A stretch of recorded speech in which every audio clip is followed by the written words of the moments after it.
നല്ല രുചിയുമാണ്, നല്ല മണവുമാണ് ഈ ഹൽവയ്ക്ക്. ഇതിൽ ശകല ചെറുനാരങ്ങ പിഴിയുക.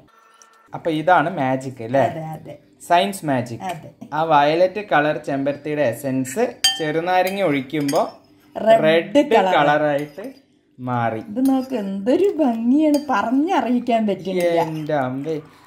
അത് ഇന്ന് ഇവിടെ സുധാ മഴമേഘം കാര്യമായിട്ട് എന്തോ ചെയ്യുന്നുണ്ട്. കുറെ ചെമ്പരത്തി പൂവൊക്കെ പറിച്ചിട്ട് വന്നിട്ടുണ്ട്. അതിങ്ങനെ ഒരു പാത്രത്തിൽ പിച്ചിട്ടുകൊണ്ടേ ഇരിക്കുന്നുണ്ട്. എന്താണെന്ന് അറിയില്ല. ഇതെന്താണാവോ? ഇത് കഞ്ഞിവെള്ളമാണല്ലോ. അതെ, കഞ്ഞിവെള്ളം തന്നെ. കഞ്ഞിവെള്ളം. പിന്നെ ഇവിടെ ഒരുപാട് സാധനങ്ങൾ വെച്ചിട്ടുണ്ട്. അപ്പൊ അമ്മ, എന്തോ ഈ ചെമ്പരത്തിയും കഞ്ഞിവെള്ളവും പഞ്ചസാര എല്ലാം ഉണ്ട്. അതെ. എന്താണ് ഇന്നത്തെ സ്പെഷ്യൽ? സ്പെഷ്യൽ എന്ന് പറഞ്ഞു കഴിഞ്ഞാല് നമ്മള് പലതരം ഹൽവകൾ കഴിച്ചിട്ടുണ്ടല്ലോ.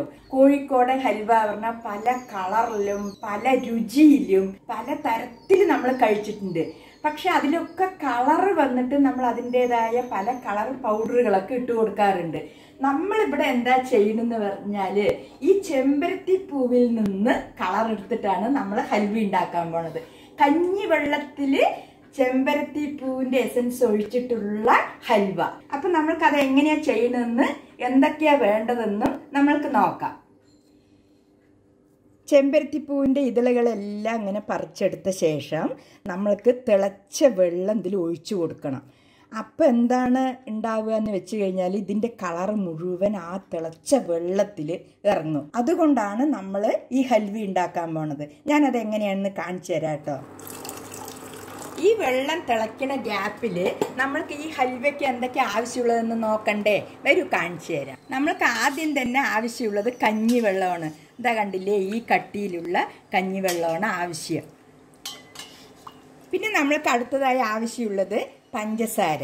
ഒരു 2 സ്പൂണ് കോൺഫ്ലോർ എടുത്തിട്ടുണ്ട്. കുഞ്ഞ് പീസ് ചെറുനാരങ്ങ. പിന്നെ ഓയിലാണ്. നെയ്യും ആവശ്യമുണ്ട്. അതാണ് ഇപ്പോൾ ഇവിടെ എടുത്ത് വെച്ചിരിക്കുന്നത്. വെള്ളം നന്നായി തിളച്ചിട്ടുണ്ട്. ഇത് നമ്മൾക്ക് ഈ ചെമ്പരത്തി പൂവിലേക്ക് ഒഴിച്ചു കൊടുക്കാം.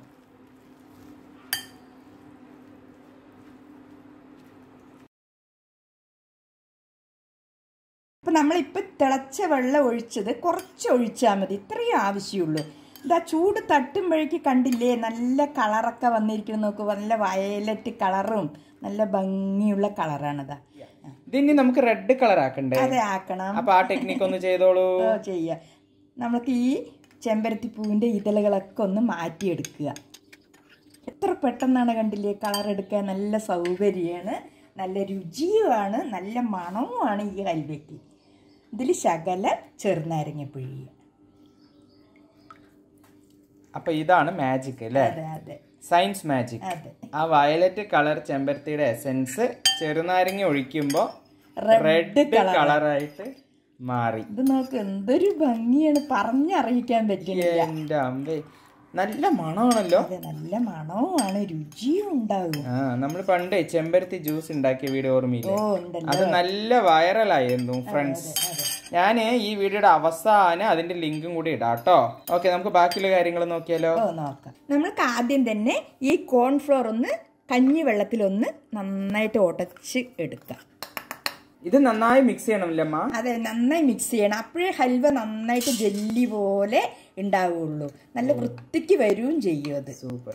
അത് നല്ലൊരു ടെക്നിക്കാണ് അല്ലേ? നന്നായിട്ട് ഇങ്ങനെ അലിയിച്ചിട്ട് വേണം ഒഴിക്കാൻ. അത് നന്നായി ശ്രദ്ധിക്കേണ്ട കാര്യമാണ്. കോൺഫ്ലോർ നന്നായിട്ട് കഞ്ഞിവെള്ളത്തിൽ മിക്സ് ആയിട്ടുണ്ട്. ഇതാ കണ്ടില്ലേ, നമ്മൾക്ക് കഞ്ഞിവെള്ളം തവയിലേക്ക് ഒഴിച്ചു കൊടുക്കുക. ഒരു 2 ലിറ്ററിനകത്ത് എത്രയാണെങ്കിലും കുഴപ്പമില്ല. കഞ്ഞിവെള്ളം നന്നായിട്ടൊന്ന് തിളക്കട്ടെ.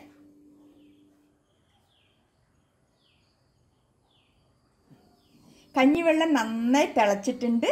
ഇതിലേക്ക് നമ്മൾക്ക് ഈ കോൺഫ്ലോറിനെ ഒഴിച്ചു കൊടുക്കാം. ഇളക്കിക്കൊണ്ടേയിരിക്കണം, അല്ലെങ്കിൽ അടിയിൽ പിടിക്കും. ഇതൊന്ന് നന്നായിട്ട് കുറുകട്ടെ. നമ്മൾക്കിങ്ങനെ ഇളക്കി കൊടുത്തുകൊണ്ടേയിരിക്കണം. അപ്പോഴത് വൃത്തിക്ക് വരികയും ചെയ്യും. ഇത് നോക്കൂ, കഞ്ഞിവെള്ളവും കോൺഫ്ലോറും കൂടി കലങ്ങിയത് നന്നായിട്ട് കുറുകി വന്നിട്ടുണ്ട്. ഇനി നമ്മൾക്ക് ഇതിലേക്ക് ചെമ്പരത്തിൻ്റെ എസൻസ് ഒഴിച്ചു കൊടുക്കാം.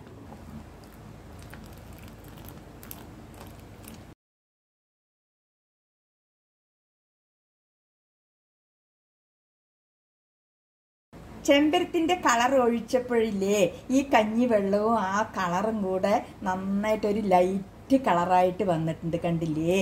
ഇനി നമ്മൾക്ക് കുറച്ചുകൂടി ഇതൊന്ന് കുറുകാനായിട്ട് വെയിറ്റ് ചെയ്യുക. ഇളക്കിക്കൊണ്ടേയിരിക്കുക, അടിപിടിക്കാതെ ഇളക്കിക്കൊണ്ടേയിരിക്കുക. അപ്പം നമ്മുടെ കഞ്ഞിവെള്ളവും കോൺഫ്ലോറും ചെമ്പരത്തി ജ്യൂസും എല്ലാം കൂടെ കുറുകി ഈ പരുവത്തിലായിട്ടുണ്ട്, കണ്ടില്ലേ? ഇതാ ഇനി നമ്മൾക്ക് ഇതിലേക്ക് പഞ്ചസാര ഇട്ട് കൊടുക്കാം.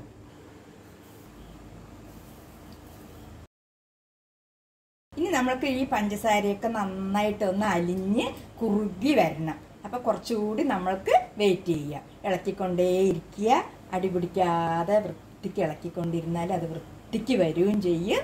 നമ്മൾക്ക് അതുവരെ വെയിറ്റ് ചെയ്യാം. പഞ്ചസാരയൊക്കെ നന്നായിട്ട് അലിഞ്ഞ് കുറുകി വരുന്നുണ്ട്. ഇതാ കണ്ടില്ലേ? നല്ല പൊള്ളമൊക്കെ വന്ന് വൃത്തിക്ക് വന്നിട്ടുണ്ട്. ഇനി നമ്മൾക്ക് ഇതിലേക്ക് കുറച്ച് ഓയിൽ ഒഴിച്ചു കൊടുക്കാം.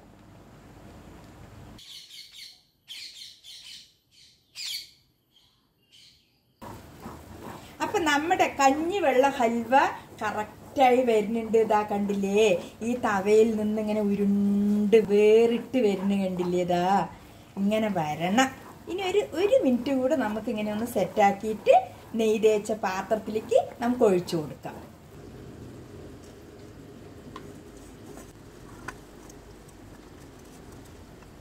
കണ്ടില്ലേ? നമ്മുടെ ഹൽവ സെറ്റായിട്ടുണ്ട്.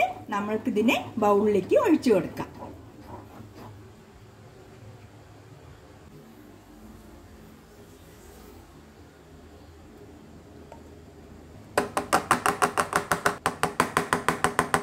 അപ്പം നമ്മുടെ കഞ്ഞിവെള്ളം കൊണ്ടുള്ള ഹൽവ റെഡി ആയിട്ടുണ്ട്.